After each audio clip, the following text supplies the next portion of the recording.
Hey guys, माहौल जबरदस्त शानदार। आई होप रिवीजन आपका मस्त चल रहा है and sir you are confident about your studies. Sir माहौल जबरदस्त शानदार शुरू करते हैं हम चैप्टर नंबर 4 का रिवीजन, वैल्यू अंडर जीएसटी। सरकार देखिए ध्यान से, सर सेक्शन में 15 is regarding value, section number 15 is regarding value. Sir किस वैल्यू पे जीएसटी लगता है? सर सेक्शन 15 सबसेक्शन 1 बोलता है जिस प्राइस पे ट्रांजैक्शन हो गया, जिस प्राइस पे ट्रांजैक्शन हो गया that is actual transaction value will be accepted for the purpose of assessment if buyer and seller are not related and price is the sole consideration. और अगर बायर से रिलेटेड है या price is not the sole consideration या value सही नहीं है तो ऐसे केस में we will refer the valuation rules. Plus government के पास पावर है, सेक्शन 15 सबसेक्शन 4 बोलता है कि गवर्नमेंट के पास पावर है कि वो चाहे तो कुछ सप्लाई को नोटिफाई करके बता देंगे कि यहाँ पे वैल्यू ये रहेगा, जो हम पढ़ेंगे रूल्स के अंदर बच्चों।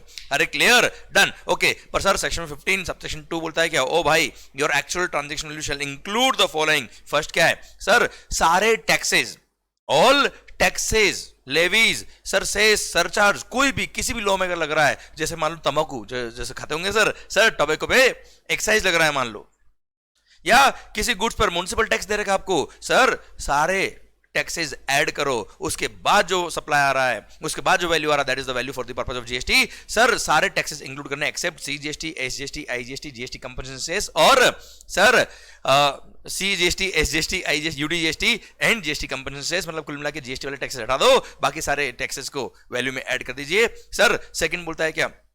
क्लोज में बी से पहले मैं क्लोज में सी बता रहा हूं बेटा आपको। सरकार अगर कोई expense which is required to be incurred by the supplier to supply the goods और सर्विस और बोथ, और वो एक्सपेंस इंकर किए बिना वो सप्लाई नहीं कर सकता, उसका सप्लाई कॉन्ट्रैक्ट जो है बेटा वो तभी पूरा होगा जब वो सारे एक्सपेंसेस इंकर करेगा। तो वो expenses which were required to be incurred by the supplier to supply the goods or service or both will always form part of value of supply। जैसे अगर F4 बेस पे डिलीवरी है तो ऐसे केस में ट्रांसपोर्ट कॉस्ट जो लगा है आपका, डिलीवरी कॉस्ट जो लगा है वो वैल्यू ऑफ सप्लाई का पार्ट बनेगा। पर अगर आपने कोई एक्सपेंस जो आपको इंकर करना नहीं था, sir supplier was not supposed to incur the expenses, पर रेसिपिएंट की रिक्वेस्ट पर अगर सप्लायर ने वो थर्ड पर्सन को पेमेंट किया है as a pure agent of the recipient, तो ऐसे केस में that amount will be indicated on the invoice separately. Exactly जो अमाउंट आपने थर्ड पार्टी को पे किया है वही बिल पे अलग से लिखना क्या है, उसको बोलते हैं क्या? Pure agent. और सर रूल नंबर 33 ने बोला है क्या? Any amount which is paid by the supplier, any amount which is paid by the supplier to the third person on behalf of recipient as a pure agent of the recipient, sir will be excluded from the value of supply। Condition क्या क्या बेटा? Sir वो expense इंकर करने के लिए मैं responsible नहीं था, वो जो सप्लाई मैंने ली थर्ड पर्सन से उसके लिए आप रेस्पॉन्सिबल थे, उस सर्विस का बेनिफिट आपको मिला है, उस सर्विस को आपने यूज किया है, मैंने यूज नहीं किया है। जो अमाउंट मैंने उसको पे किया वो एक्जैक्टली बिल में अलग से लिखा और एक्जैक्टली वही अमाउंट लिखा जो उसने मेरे से चार्ज किया है, अलग से कुछ मैंने चार्ज नहीं किया है। क्लियर? 100 रुपए अगर मैंने पे किया तो 100 रुपए का ही रिइंबर्समेंट लिया है बेटा। तो ऐसे केस में this will be excluded from the value of supply. इसको बोलते हैं क्या? Expense incurred as a pure agent. जैसे एक्स फैक्ट्री बेस पे या एक्स वर्क्स बेस पे कॉन्ट्रैक्ट है और आपने अगर किसी ट्रांसपोर्टर से ट्रांसपोर्ट अरेंज करवा के थर्ड पर्सन को भिजवाया है बेटा, गुड्स कस्टमर को गुड्स भिजवाया है, तो आपने ट्रांसपोर्टर को जो पेमेंट किया है वो as a pure agent of the recipient pay किया है। और सर ऐसे केस में अगर वो अमाउंट बिल में अलग से आपने इंडिकेट कर दिया तो वो वैल्यू का पार्ट नहीं बनेगा। क्लियर? ये हमने साथ में रूल नंबर 33 भी बात कर ली सर, प्योर एजेंट वाली बेटा। आइए सर क्लोज में भी बोलता है क्या?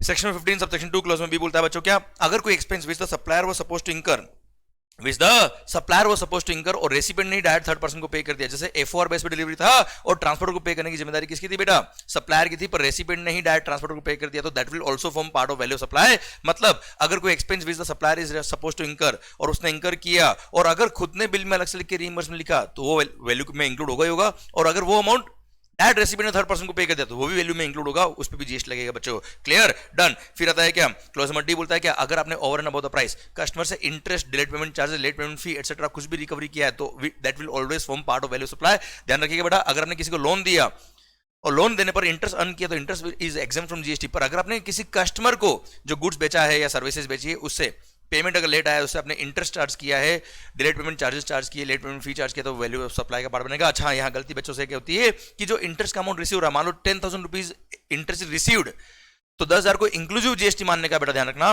पर हाँ, अगर क्वेश्चन ने इन्फॉर्मेशन दे रखी है कि sir all these figures are without GST, excluding GST, इसके अलावा जीएसटी और है, तो बात अलग होगी। अदरवाइज वो 10,000 जो अगर ये फिगर लिखा है कि 10,000 इंटरेस्ट रिसीव्ड, तो उस 10,000 को इंक्लूसिव जीएसटी मानते हुए कैलकुलेशन करेगा। ये गलती होती है बच्चों से, ध्यान रखिए बेटा। आइए नेक्स्ट क्या? Subsidy. Sir subsidy which is directly linked to the price, subsidy which is directly linked to the price sir will always form part of value supply. पर सर ध्यान देना, अगर सब्सिडी सेंट्रल गवर्नमेंट या state government ने दी है तो that will not form part of value supply. इसलिए सर सेंट्रल गवर्नमेंट या स्टेट गवर्नमेंट ने सब्सिडी दी है तो वैल्यू का पार्ट नहीं बनेगा। अदर देन दैट किसी एनजीओ ने, होल्डिंग कंपनी ने, किसने भी सब्सिडी दी है तो sir if it is link to the price it will always form part of value supply. Sir ध्यान देना बेटा, कई बार क्वेश्चन में क्या आता है, मान लो वैल्यू सप्लाई दे रखा है, list price of the goods दे रखी है या प्राइस ऑफ द गुड्स दे रखी है सर 5 लाख रुपए, और नीचे सब्सिडी दे रखा है, subsidy from NGO received 1 lakh रुपए मान लो, एंड लिख दिया क्या, that price is after considering subsidy, मतलब ओरिजिनल प्राइस था 6 लाख रुपए का, आफ्टर कंसिडरिंग सब्सिडी प्राइस कितना हो गया 5 लाख रुपए का, और आपको सब्सिडी मिला है 1 लाख का,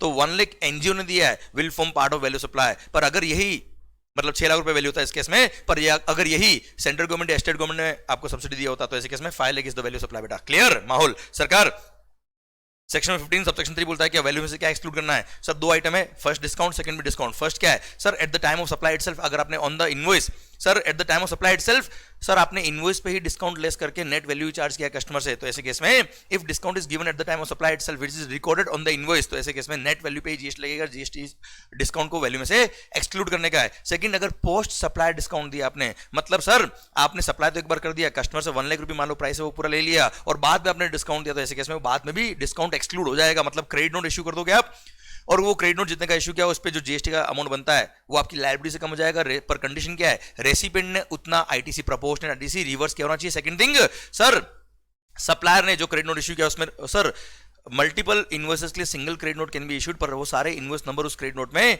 मेंशन होने चाहिए, मतलब it should be linked with the invoices. Second, third बात sir, at the time of supply itself ये पता होना चाहिए, जब मैं ओरिजिनल सप्लाई कर रहा था तब ये पता होना चाहिए कि ऐसा होने पे डिस्काउंट मिलेगा, मतलब discount must be known at the time of removal. बेटा मतलब जब आप सप्लाई करो तो पता होना चाहिए कि ऐसा कंडीशन होने पर डिस्काउंट मिलेगा। क्लियर, समझे मेरी बात? तो सर ऐसे केस में अगर ये तीनों कंडीशन पूरी है, first it should be known at the time of removal, second thing sir at the time of supply आपको पता होना चाहिए डिस्काउंट कितना है, second sir it should B credit note should be linked with the invoices, third जितना आपने liability कम किया उतना प्रोपोर्शनेट आईटीसी रेसिपी ने रिवर्स किया होना चाहिए बच्चों। Clear, done. अच्छा ध्यान देना बेटा, कभी मान लो दे रखा सेकेंडरी डिस्काउंट या eight the time of payment customer ने पेमेंट जल्दी कर दिया और हमने उसको कैश डिस्काउंट दे दिया, पर ऐसा eight the time of supply ये नहीं पता था कि ऐसा होने पर डिस्काउंट हम देंगे, तो ऐसे केस में वो वैल्यू से एक्सक्लूड नहीं होगा, वहां फाइनेंशियल क्रेडिट नोट इश्यू होगा, जीएसटी वाला क्रेडिट नोट इश्यू नहीं होता। Clear, done. अच्छा inclusion and exclusion from the value supply, sir एक एक पॉइंट जैसे न्यूमेरिकल क्वेश्चन बनता है बेटा, सर क्या क्या इंक्लूड करना है, क्या क्या एक्सक्लूड करना है। अगर कोई खर्चा जो सप्लायर वो suppose to incur to supply the goods service both, वो हमेशा वैल्यू का पार्ट बनेगा। देख लीजिए sir, consultancy charges in relation to installation, sir उसके इंकर किए बिना आप मशीन बेच नहीं पाओगे, सप्लाई में इंक्लूड होगा, वैल्यू में इंक्लूड होगा। ये सारे एक्सपेंस वो है जो आपने बिल में अलग से लिख के दिए कस्टमर को, या क्वेश्चन जो है उसने अलग से एक्सपेंसेस दिए, तो ये सब भी वैल्यू का पार्ट बनेगा, वैल्यू में इंक्लूड करने का है। Designing, drawing, engineering charges, testing charges, freight from seller premises to buyer premises, अगर क्वेश्चन ने कुछ नहीं दे रखा तो समझना एफओआर बेस्ड डिलीवरी वो वैल्यू का पार्ट बनेगा, सारे इंक्लूड करने हैं। Insurance charges, interest penalty charge by seller for delayed payment, yes value का पार्ट बनेगा। Sir interest penalty charge by seller for delayed payment but waived later on, ध्यान देना बेटा, अगर इंटरेस्ट लेट पेमेंट फी आपको रिसीव होता है तो ही वैल्यू ऑफ सप्लाई का पार्ट बनता है, नहीं रिसीव हुआ तो वैल्यू का पार्ट नहीं बनेगा, क्योंकि टाइम ऑफ सप्लाई भी क्या पता जब वो पैसा रिसीव होता है, याद है इंटरेस्ट के केस में सर टाइम ऑफ सप्लाई में हमने पढ़ा था सेक्शन में 12 और 13 में बेटा। Subsection 6 inspection charges, loading weighing charges, primary packing हो, सेकेंडरी पैकिंग हो, स्पेशल पैकिंग हो, वेरी वेरी स्पेशल पैकिंग हो, प्रोडक्टिव पैकिंग चार्जेस, सब कुछ इंक्लूड होगा। Subsidy directly in relation to price, but central government या स्टेट गवर्नमेंट तो value का पार्ट नहीं बनेगा, पर अगर एनी अदर पर्सन सब्सिडी देता है वैल्यू का पार्ट बनता है। टैक्सेस वगैरह सारे एक्सेप्ट जीएसटी वाले टैक्सेस हमेशा वैल्यू का पार्ट बनता है बेटा। डिस्काउंट हमेशा लेस हो जाएगा बच्चों, हाँ है ना, which is supplied which is given at the time of supply itself. Clear, done. सरकार ये कुछ एग्जांपल थे बच्चों। आइए अब सरकार हम बात करते हैं किसके रिगार्डिंग, वैल्यूएशन रूल्स के रिगार्डिंग। रूल नंबर 27 बोलता है क्या, whenever entire consideration is not in money, मतलब पूरा कंसिडरेशन मनी में नहीं है। क्लियर, तो ऐसे केस में फर्स्ट बोलता है क्या, ओपन मार्केट वैल्यू, जैसे आपने पुराना मोबाइल फोन दिया, नया मोबाइल फोन परचेज किया होता ना सर, मैं मान लो नया मोबाइल फोन परचेज करने गया 50,000 इज द वैल्यू, पुराना फोन एक्सचेंज में दोगे तो ओनली 45,000 ही लगेगा, तो सर एक तरह से इस तरह की प्राइस में entire 45,000 is not the sole consideration बेटा, जो सप्लायर उसने 45,000 प्लस पर प्लस पुराना मोबाइल भी लिया ना बेटा आपसे, तो ऐसे केस में when entire consideration is not in money, तो ऐसे केस में ओपन मार्केट वैल्यू लिया जाएगा। अगर वो एक्सचेंज में नहीं लेता तो कितने में लेता बेटा, 50,000 is the value. Clear, second, अगर किसी गुड्स की ओपन मार्केट वैल्यू अवेलेबल नहीं है तो ऐसे केस में सर जो मनी कंसिडरेशन दिया है प्लस आपने जो काइंड में कंसिडरेशन दिया उसका ओपन मार्केट वैल्यू, मतलब उसकी फेयर वैल्यू कितनी होगी बेटा, प्लस सर थर्ड, अगर इससे भी वैल्यू नहीं है तो ऐसे केस में sir goods of like kind like quality की जो वैल्यू होगी वो लिया जाएगा, और उससे भी वैल्यू नहीं है तो रूल नंबर 30 और 31 shall be followed in a sequence. Clear, ये सारी सीक्वेंस है बच्चा। क्लियर, अच्छा रूल नंबर 30 और 31 इन अ सीक्वेंस, मतलब रूल नंबर 30 बोलता है क्या, cost of production plus 10%, cost of production plus 10%, और अगर ट्रेडिंग करते हो तो कॉस्ट ऑफ एक्विजिशन प्लस 10%, और अगर आप सर्विस सप्लायर हो तो cost incurred in providing services plus 10% shell be the value of supply. Rule number 31 बोलता है क्या, अगर सर रूल नंबर 30 से भी आंसर नहीं आता तो best judgement method residual method बोलता है रूल नंबर 31 कि सर ऐसे केस में अपना बेस्ट जजमेंट यूज करके वैल्यू निकाला जाएगा। पर सर क्या ध्यान देना बेटा, that best judgement should be consistent with the principles and fundamentals of section 15 and above valuation rules plus plus plus. यहाँ पे एक बात और कह दी गया, सर्विसेज के केस में आप चाहे तो रूल नंबर 30 फॉलो न करें, डायरेक्ट 31 पे आ सकते हो। आप चाहे तो cost incurred in providing services आप नहीं निकाले, डायरेक्टली क्या आ सकते हो 31 पे बेस्ट जजमेंट पे आ सकते हो बच्चों। आइए रूल नंबर 27, साथ में हमने 30 और 31 भी पढ़ लिया। 28 बोलता है क्या, अगर आपने कोई गुड्स या सर्विस और बोथ अपने रिलेटेड पर्सन को या डिस्टिंक्ट पर्सन को सप्लाई किया है in the course of furtherance of business, वो सप्लाई होता है बेटा, और एक्चुअल वैल्यू को हम एक्सेप्ट भी नहीं करते और विदाउट कंसिडरेशन तो भी सप्लाई होता है सर। तो यहाँ पे वैल्यू क्या होगा, याद रखना, ये रूल नंबर 28 लगेगा रिलेटेड पर्सन और डिस्टिंक्ट पर्सन पर अदर देन एजेंट। एजेंट के लिए रूल नंबर 29 दे रखा बेटा, भले सोल सेलिंग एजेंट हो वो रिलेटेड पर्सन है पर वहां पे रूल नंबर 29 लगेगा बेटा। ओके सरकार, ऐसे केस में वैल्यू क्या होगा सर, जो हमने 27 पढ़ा मोटा मोटी वही पॉइंट है, बस एक पॉइंट वहां पे नहीं है sir. First open market value क्या है साहब, ओपन मार्केट वैल्यू अगर रिलेटेड पर्सन को नहीं देता किसी और को देता, कितने में देता बेटा, clear. Open market value available नहीं है तो goods of like and like quality की वैल्यू क्या है वो लेंगे, और वो भी नहीं है तो रूल नंबर 30 और 31 इन सीक्वेंस फॉलो किया जाएगा बेटा। हाँ है ना भाई। और हाँ आप चाहे तो ये तीनों फॉलो ना करें, डायरेक्ट एक ऑप्शन दे रखा है कि रेसिपेंट जो आपका डिस्टिंक्ट पर्सन है या आपका रिलेटेड पर्सन है वो अगर सेम गुड्स को आगे सेम कंडीशन बेचता है तो गुड्स ऑफ लाइक काइंड और लाइक क्वालिटी वो आगे कितने में बेचता है उसका 90% आप ले लेना, that will be the value of supply. Clear, done. और हाँ एक शानदार प्रोविजो ऐड किया, बोला क्या, ये सारी बातें आएगी नहीं, ये सारी बातें आएगी नहीं अगर रेसिपेंट जो आपका डिस्टिंक्ट पर्सन है या रिलेटेड पर्सन है उसको अगर फुल आईटीसी मिलता है, जो बिल पे आप वैल्यू लिखोगे उस पर जो जीएसटी लगाओगे उसका पूरा आईटीसी अगर उसको मिलता है तो there is no point of any dispute, और जो आपने बिल पे वैल्यू लिखा है उसी को क्या मान लेंगे, ओपन मार्केट वैल्यू मान लेंगे, बात खत्म बच्चों। ये था रूल नंबर 28। ध्यान देना बेटा, एग्जाम के अंदर क्वेश्चन जो बनते हैं 14 मार्क के उसमें ये पॉइंट कई बार आ जाता है, सर मैंने कोई गुड्स अपने डिस्टिंक्ट पर्सन को ब्रांच ट्रांसफर किया बेटा, अपनी दूसरी ब्रांच को ट्रांसफर किया और दूसरी ब्रांच क्या कर रहा है, एज अ फ्री सैंपल आगे गुड्स कस्टमर को दे रहा है बेटा। अब वो फ्री सैंपल की तरह बांट रहा है, मतलब उसको आईटीसी नहीं मिलने वाला, आईटीसी नहीं मिलने वाला मतलब वहां पे आपको ये रूल फॉलो करके वैल्यू निकालनी पड़ेगी बेटा। क्लियर। पर अगर ये लिखा होता क्या, नहीं वो भी आगे सेम कंडीशन में आगे गुड्स बेच रहा है तो सर ऐसा मतलब वो ट्रेडिंग कर रहा है, ट्रेडिंग कर रहा मतलब सर वो जब गुड्स बेचेगा तब जीएसटी लगाएगा, जीएसटी लगाएगा उसको आईटीसी मिलेगा। क्लियर। और अगर उसको अगर फुल आईटीसी मिलता है तो जो आपने बिल पे वैल्यू लिखी वही ओपन मार्केट वैल्यू हो जाएगा, आपको वही वैल्यू लेना है, बात खत्म बच्चा। आइए रूल नंबर 29, अगर सर आपने कोई गुड्स सप्लाई किया है किसको, एजेंट को, और या फिर एजेंट ने आपको सप्लाई किया प्रिंसिपल को, तो ऐसे केस में अगर सप्लाई किसको मारा तो वैल्यू क्या होगा बेटा, तो सर ओपन मार्केट वैल्यू या फिर चॉइस है एजेंट क्या पे, sir goods of like kind और लाइक क्वालिटी की वैल्यू क्या थी, एजेंट मतलब सर प्रिंसिपल टू एजेंट क्या गुड्स आ रहा था, और अगर एजेंट से प्रिंसिपल क्या आ रहा है तो प्रिंसिपल के यहाँ पे, मतलब कुल मिला के सर ओपन मार्केट वैल्यू या फिर रेसिपेंट के यहाँ पे अगर वो सेम कंडीशन में आगे गुड्स बेचता है तो रेसिपेंट के यहाँ पे उन गुड्स ऑफ लाइक काइंड और लाइक क्वालिटी का वैल्यू कितना था उसका 90% लेना बेटा। क्लियर। दोनों में जो फायदेमंद वो लेना, कोई दिक्कत नहीं है, और उससे वैल्यू नहीं आए चॉइस है बेटा पे, ओपन मार्केट वैल्यू हमारे यहाँ की या फिर रेसिपेंट के यहाँ की 90% उसकी जो वैल्यू है goods of like and like quality की उसकी 90% वैल्यू हम ले लेंगे। क्लियर। दोनों में से जो कम आए वो फायदेमंद आप लीजिए, हमें कोई दिक्कत नहीं है। इन दोनों से वैल्यू नहीं आए तो ऐसे केस में रूल नंबर 30 और 31 shall be followed in a sequence. Clear, done. ये था रूल नंबर 29। फिर हमने 30 की बात ऑलरेडी कर ली, 31 की बात ऑलरेडी कर ली। 31A आपके रोज काम आता होगा बेटा, बैटिंग गैम्बलिंग लॉटरी बेटा, हाँ है ना भाई। तो सर बात हम ऑलरेडी कर चुके हैं, बैटिंग गैम्बलिंग हॉर्स रेसिंग के केस में क्या होता है, जो आपने बैट वैल्यू लगाया, शर्त जितने की लगाई, जुआ जितने खेला आपने, 1 लाख का बैट वैल्यू है तो 1 lakh is the value supply बेटा, that is not inclusive GST, उस पर 28% टैक्स अलग से और लगेगा। सेकंड थिंग, अगर लॉटरी टिकट परचेज किया तो लॉटरी टिकट का जो फेस वैल्यू होता है वो face value divide by 128 into 100, ये जो वैल्यू आया वो, या फिर स्टेट गवर्नमेंट जिसने लॉटरी ऑर्गेनाइज करी है उसने अपने ऑफिशियल गजट में कितना प्राइस डिक्लेयर किया है वो price divide by 128 into 100। Clear. ये जो वैल्यू आएगा विच एवर इज हायर वो वैल्यू होगा किसके लिए, सर लॉटरी टिकट के केस में बेटा। Clear, done. बैटिंग गैम्बलिंग में तो सर इसको इंक्लूसिव जीएसटी नहीं मानते, जो बैट वैल्यू लगाए उसी को वैल्यू सप्लाई मानते हैं, उस पर पूरा 28% टैक्स लगेगा बच्चा। सर रूल नंबर 32, आइए रूल नंबर 32 में कुछ मल्टीपल सप्लाईज दे रखी, जहाँ पे बोला है क्या, in following case, sub rule number 1 में बोला है क्या, इन फॉलोइंग केस में at the option of the supplier value can be determined as under बेटा। Okay sir rule number 32 sub number 2 सबसे पहले बोलता है क्या, sir foreign currency, foreign exchange broker, authorise money changers या ऑथराइज बैंक, ये foreign exchange broker जो होते हैं बेटा इनके लिए बोल दिया क्या, सर इसमें भी दो ऑप्शन है बेटा, rule number 32 sub rule number 32 sub number 2 में ऑप्शन 1 और ऑप्शन 2। ऑप्शन 1 मतलब क्लोज नंबर ए बोलता है क्या, अच्छा एक बात ध्यान रखना बेटा, ऑप्शन ए अगर आपने लिया कोई दिक्कत नहीं बेटा, ऑप्शन बी अगर आपने लिया है तो mid of the financial year में आप उसको चेंज नहीं कर पाओगे, मतलब अगर आपने ऑप्शन 2 लिया है तो इसको बीच में आप चेंज नहीं कर पाओगे, चेंज ऑफ फाइनेंशियल ईयर में आप चेंज कर पाओगे। हाँ, इसलिए आप पहले से प्लानिंग कर लेना आपको ऑप्शन 2 लेना है कि नहीं लेना है बेटा। अच्छा अब ऑप्शन 1 क्या कहता है बेटा, पहली बात ये करते हैं, ऑप्शन 1 कहता है क्या, सर जो आपने कस्टमर से फॉरेन करेंसी कन्वर्ट करने के लिए रेट चार्ज किया उसको आरबीआई रेफरेंस रेट से कंपेयर करना, जो डिफरेंस होगा वो आपका कमीशन हो जाएगा, उस पर लग जाएगा क्या, जीएसटी। सर अगर किसी करेंसी का आरबीआई रेफरेंस रेट अवेलेबल नहीं है तो सर ऐसे केस में जो gross amount exchange in Indian रुपये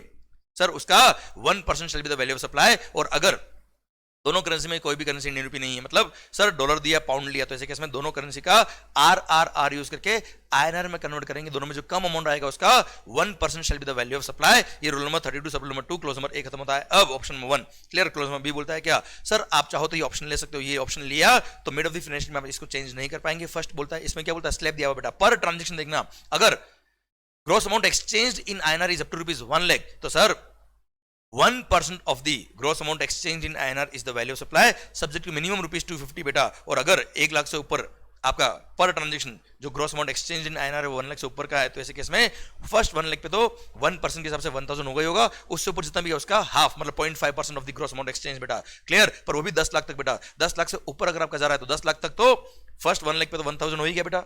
नेक्स्ट 9 लाख पर 0.5 के हिसाब से 4500 मतलब टोटल मिला के 5500 तो हो ही गया बेटा आपका फर्स्ट 10 लाख पर। 10 लाख से ऊपर जितना भी गया उसका 0.1% 0.1% मतलब बच्चा है ना। फर्स्ट था क्या 1%, फिर 0.5%, फिर 0.1% of the gross amount exchange in INR पर subject maximum rupees 60,000 each transaction बच्चों। ये maximum amount of value supply हो जाएगा, उस पर लग जाएगा जीएसटी बेटा। भारत माता की जय।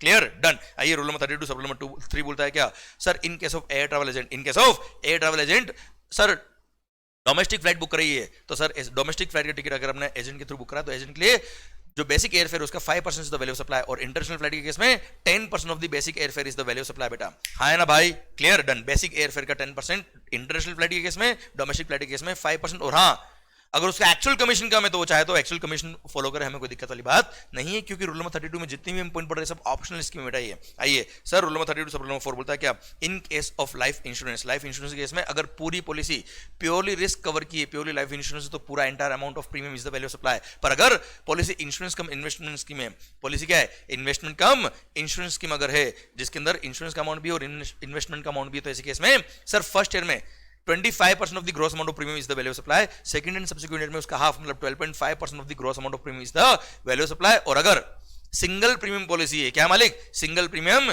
पॉलिसी है, वन टाइम प्रीमियम तो बात खत्म बेटा, तो ऐसे केस में ग्रॉस अमाउंट ऑफ प्रीमियम का 10% शैल be the value of supply, बात खत्म बच्चों। हाँ है ना भाई डन। सरकार आइए rule number 32 sub rule number 5, बहुत ही अच्छा रूल है, शानदार रूल है बेटा। इसमें जो मैंने आपको फुल कोर्स बेस में फास्ट ट्रैक बेस में पढ़ाया बेटा, सर इसका एग्जांपल जरूर देखिएगा बेटा, इसका इलस्ट्रेशन जो मैंने मेन बुक में भी दे रखा है, इसका क्वेश्चन मैंने आपको क्वेश्चन में भी दे रखा है, जरूर देखिएगा, बहुत ही शानदार पॉइंट है ये rule number 32 sub rule number 5। और मैंने आपको कौन सा बता रखा है कि sir rule number 32 sub rule number 5 second hand goods के डीलर जो होते हैं बेटा, ये किन के लिए फायदेमंद है, ये उन्हीं के लिए फायदेमंद है जो अनरजिस्टर्ड से परचेज करते हैं और अनरजिस्टर्ड को बेचते हैं। प्रैक्टिकल लाइफ में उन्हीं के लिए फायदेमंद है, अदरवाइज फायदेमंद ज्यादा नहीं रहेगा बेटा। Okay rule number 32 sub rule number 5 बोलता है क्या, in case if you are dealing in the second hand goods, आप सेकंड हैंड गुड्स खरीदते हो और विदाउट एनी प्रोसेस या सम माइनर प्रोसेस की वजह से कोई गुड्स चेंज नहीं हो रहा है और गुड्स को वापस बेच देते हो, तो ऐसे केस में आप चाहे तो मार्जिनल स्कीम फॉलो कर सकते हो। मार्जिनल स्कीम बोलता है क्या, सर गुड्स का जो परचेज प्राइस था उसको गुड्स की सेल प्राइस में से लेस करिए, sir sale price minus purchase price less करिए, जो डिफरेंस अमाउंट आएगा, जो मार्जिन आएगा, केवल उस पर टैक्स पे करना है। पर हाँ कंडीशन क्या है, उस गुड्स के परचेज पे जो जीएसटी पे किया उसका कोई क्रेडिट नहीं मिलेगा। पर हाँ अदर इनपुट्स सारे इनपुट सर्विस सारे कैपिटल गुड्स इन सबका आपको आईटीसी मिलेगा, वहां कोई दिक्कत नहीं, केवल उस गुड्स के परचेज पे जो जीएसटी पे किया उसका क्रेडिट नहीं मिलेगा। और कभी भी आपने गुड्स लॉस पे बेची तो value shall be deemed to be nil. Sir second बात, अगर मैं मान लो कि मैं लोन फाइनेंस कंपनी बेटा, मैं फाइनेंस करता हूं और ऐसे केस में किसी ने गुड्स फाइनेंस पे लिया था, उसने डिफॉल्ट किया बेटा और मैं गुड्स उठा लेता हूं बेटा, रीपर्चेज कर लिया मैंने और उसके बाद बेचता हूं, तो ऐसे केस में जो बेचूंगा वो तो सेल प्राइस है, परचेज प्राइस क्या मेरी, तो परचेज प्राइस के लिए बोल दिया क्या, जो ओरिजिनल परचेज प्राइस था माइनस 5% पर क्वार्टर या पार्ट ऑफ द क्वार्टर बेटा। अच्छा क्वार्टर का मतलब पूरे जीएसटी में जनवरी फरवरी मार्च अप्रैल मई जून अकॉर्डिंगली बेटा। क्लियर सर 5% पर क्वार्टर या part of the quarter less करेगा ओरिजिनल परचेज प्राइस में से, जो अमाउंट आएगा वो आपका क्या आ जाएगा परचेज प्राइस, इसको सेल प्राइस से कंपेयर करना, डिफरेंस होगा वो क्या हो जाएगा sale price minus purchase price, जो अमाउंट आएगा वो आपका मार्जिन आ जाएगा, उस पर जीएसटी पे कर दीजिए बेटा। सर अच्छा एक बात ध्यान रखना बेटा, अब ये क्वार्टर जो काउंट करना कब से करना है, date of invoice, purchase invoice से लेकर आपने रीपर्चेज कब किया उससे कंसर्न नहीं है, जब गुड्स को आप बेचोगे वहां तक एक क्वार्टर काउंट होंगे। और सर ये 5% पर क्वार्टर लेस करने के बाद जो अमाउंट आएगा वो आपकी परचेज प्राइस आ जाएगी, सेल प्राइस से कंपेयर करना। सर प्रॉफिट में बेचा तो जो प्रॉफिट आपका है वो वैल्यू सप्लाई हो जाएगा, लॉस में बेचा तो वैसे भी वैल्यू क्या होती है डिम टू बी निल बेटा। Sir rule number 32 sub rule number 6 बोलता है, अगर कोई भी गुड्स और सर्विस आपने वाउचर या कूपन या टोकन के थ्रू सप्लाई किया है, तो सर मान लो आपने वाउचर जो था वो 100 रुपए में परचेज किया, पर उसके अगेंस्ट जो गुड्स रिडीमेबल है, सर्विस रिडीमेबल है, वो 1000 की 1000 रुपए की है, तो 1000 इज द वैल्यू सप्लाई बेटा, मतलब वाउचर के केस में 1000 पे जीएसटी लगेगा बच्चों। Clear. Last rule number 32 sub rule number 6 सब रूल नंबर 7 अभी तक नोटिफाई नहीं हुआ है। सर इसने 32(7) ने बोला है क्या, गवर्नमेंट के पास पावर है कि वो चाहे तो कुछ सर्विसेज को नोटिफाई करके बोल सकते हैं क्या, अगर इन सर्विसेज को डिस्टिंक्ट पर्सन ने आपस में सप्लाई किया, आपने ही पेन नंबर वाले डिस्टिंक्ट पर्सन को, तो ऐसे केस में value shall be deemed to be nil, पर 8% कोई भी सर्विस नोटिफाइड नहीं है। सर आइए rule number 32A Kerala flood cess के लिए बोला है, वैसे आप चाहे तो इस रूल को काट दीजिए, अपने सिलेबस में नहीं आता बेटा, पर जस्ट नॉलेज के लिए। सर केरला फ्लड सेस किस पे लगेगा, जिस वैल्यू पे जीएसटी लगता है उसी वैल्यू पे केरला फ्लड सेस लगेगा, और कोई खास बात नहीं, बस ये बोल दिया क्या सारे टैक्सेस वैल्यू का पार्ट बनता है एक्सेप्ट जीएसटी वाले टैक्सेस, तो एक्सेप्ट केरला फ्लड सेस, मतलब केरला फ्लड सेस को भी वैल्यू में इंक्लूड नहीं करेंगे, मतलब कुल मिला के जिस वैल्यू पे जीएसटी लगता है उसी वैल्यू पे केरला फ्लड सेस लगेगा। ये रूल नंबर 32A ने लिखा था, पर काम का अभी आपके लिए नहीं है, सिलेबस में नहीं आता बेटा। रूल नंबर 33 बोलता है क्या, in case of pure agent, मैं प्योर एजेंट की बात आपसे ऑलरेडी कर चुका हूं बेटा। आइए बच्चों, सर ये मैंने आपको वो एनालिटिकल एग्जांपल दे रखा है प्योर एजेंट वाला, जो मैंने आपको लेक्चर के अंदर समझाया था कि मैं अगर एक सीएचए हूं तो ऐसे केस में सर अगर मैंने कॉन्ट्रैक्ट जो किया है वो कहां तक का किया है, सर कस्टम पोर्ट तक का किया है, तो कस्टम पोर्ट तक के खर्चे मेरी वैल्यू ऑफ सप्लाई का पार्ट बनेगा, और अगर खर्चे मैंने आपके गोडाउन तक लाने तक का मैंने कॉन्ट्रैक्ट आपसे लिया है, तो सर ऐसे केस में वहां तक का खर्चा मेरी वैल्यू का पार्ट बनेगा, और सर अगर मेरा कॉन्ट्रैक्ट केवल पोर्ट तक का है तो पोर्ट तक के खर्चे मेरी वैल्यू का पार्ट बनेगा, उसके बाद अगर मैंने एक्सपेंस किया आपके बिहाफ पे तो वो मेरे प्योर एजेंट के एक्सपेंसेस बचो, है ना भाई, याद है आपको एग्जांपल में सर राज ट्रांसपोर्टर वाला। आइए सर, अच्छा एक सर्कुलर था regarding passenger service fees and user development fee. Sir passenger service fee and user development fee are charge by the airport authority, क्योंकि वो एयरपोर्ट में इतनी सारी फैसिलिटीज प्रोवाइड करते हैं अपने पैसेंजर्स के लिए बेटा, पर सर वो अमाउंट होता है बहुत कम, अब बहुत कम अमाउंट अब एयरपोर्ट वाले कहां से कलेक्ट करेंगे, तो उन्होंने एयरलाइंस को ही ऑथराइज कर लिया कि आप हमारे ये जो चार्जेस हम जो पैसेंजर से लेंगे ये आपके टिकट के थ्रू ही आप पैसेंजर से कलेक्ट कर लेना साहब, हम अलग से कलेक्ट नहीं कर पाएंगे। तो एक तरह से passengers are taking services from airport authorities, और उसके लिए सर हमने एयरपोर्ट अथॉरिटी को ऑथराइज किया कि तुम डायरेक्ट एयरपोर्ट अथॉरिटीज को, हमने एयरलाइंस को ऑथराइज किया कि डायरेक्ट एयरपोर्ट अथॉरिटी को हमारे बिहाफ पे आप पेमेंट कर देना, हमसे आप रीइंबर्समेंट ले लेना एक तरह से, क्लियर। तो सर यहाँ पे सर्कुलर ने क्लेरिफाई किया कि airlines are not providing airport services, airport authorities are providing airport services, जिसके लिए वो लोग पैसेंजर सर्विस फी और यूजर डेवलपमेंट फी ले रहे हैं। तो बिल में वो देखना जो टिकट होता है उसमें अलग से लिखा जाता है चार्जेस, क्लियर। तो सर एयरलाइंस के लिए ये जो एक्सपेंसेस जो कस्टमर से वो रिकवर कर रहे हैं, those are just paying as a pure agent, वो कस्टमर से हमसे लेकर किसको दे रहे हैं, एयरपोर्ट अथॉरिटी को दे रहे हैं, तो they are just acting as a pure agent of the passengers. Sir वो वैल्यू ऑफ सप्लाई का पार्ट नहीं बनेगा। हाँ सर एयरलाइंस क्या करता है बेटा, कलेक्शन चार्जेस, एक भाई पैसेंजर से वो यूजर डेवलपमेंट फी पैसेंजर डेवलपमेंट फी ले रहे हैं ना बेटा, ये क्लियर। तो सर एयरलाइंस ने क्या किया, एयरपोर्ट अथॉरिटी को बोला कि साहब हम आपसे 5 रुपये 10 रुपये पर पैसेंजर लेंगे, क्योंकि हम ये पैसा कलेक्ट करके आपको दे रहे हैं ना, ये काम कर रहे हैं। तो पैसेंजर सॉरी जो एयरलाइंस जो एयरपोर्ट अथॉरिटी से कलेक्शन चार्जेस ले रही, that is the value of supply provided by airlines to airport authority, उस पर जीएसटी लगेगा। पर सर यूजर डेवलपमेंट फी और passenger service fee, these charges are charge by airport authorities, उस पर जीएसटी पे करने की रिस्पांसिबिलिटी किसकी है, एयरपोर्ट अथॉरिटी की लिए, सर एयरलाइंस की नहीं है। एयरलाइंस की वैल्यू सप्लाई का ये पार्ट नहीं बनेगा, they are just acting as a pure agent of the passengers, clear done. सरकार रूल नंबर 34 बोलता है कि रेट ऑफ एक्सचेंज, सर अगर फॉरेन करेंसी में ट्रांजैक्शन हुआ इंपोर्ट एक्सपोर्ट का हो फॉर एग्जांपल, तो वैल्यू तो आईएनआर में निकालना पड़ेगा, तो रेट ऑफ एक्सचेंज कौन सा लेंगे sir, in case of goods CBIC का रेट ऑफ एक्सचेंज लेंगे जो कस्टम के लिए वो नोटिफाई करते हैं, पर किस दिन का, जिस दिन टाइम ऑफ सप्लाई था उस दिन का। सर्विसेज में sir generally accepted accounting principle के हिसाब से जो रेट ऑफ एक्सचेंज निकलता है वो लेंगे, किस दिन का, जिस दिन टाइम ऑफ सप्लाई था उस दिन का बच्चा। सर रूल नंबर 35 बोलता है क्या, कभी भी वैल्यू अगर इंक्लूसिव जीएसटी है, क्या है वैल्यू बेटा, इंक्लूसिव जीएसटी बेटा, तो क्या करना पड़ेगा, रिवर्स कैलकुलेशन करनी पड़ेगी, and sir accordingly value supply का अमाउंट निकलेगा बेटा। भारत माता की जय, क्लियर। इसी के साथ वैल्यू भी खत्म होता है। अब सर क्या लिखा है यहाँ पे देखो सर आपके लिए, जब दुनिया को लगेगा कि नामुमकिन है, सर कई बार आपको लोग कहते होंगे अरे इससे ना हो पाएगा, वही मौका होता है कुछ कर दिखाने का सर, और वो कुछ कर दिखाने का मौका आपको जो मिला है ये इसको छोड़ने का नहीं, और ये कुछ कर दिखाने वाला काम आप ही कर सकते हो। हम लोग आपको मदद कर सकते हैं, हम लोग आपको गाइड कर सकते हैं, हम लोग आपको हेल्प कर सकते हैं, पर ultimately sir we are the coach, you are the player. हमारी जीत तभी होगी जब आप खेलोगे अच्छे से, और अगर आपने खेल लिया तो सर जीत हमारी पक्की है। ऑल द बेस्ट, माहौल जबरदस्त शानदार, पढ़ते रहिए, मस्त होकर पढ़िए, खुश होकर पढ़िए, which is more important. All the best, love you lot. मिलते हैं अगले चैप्टर के लिए बेटा, बाय बाय माहौल।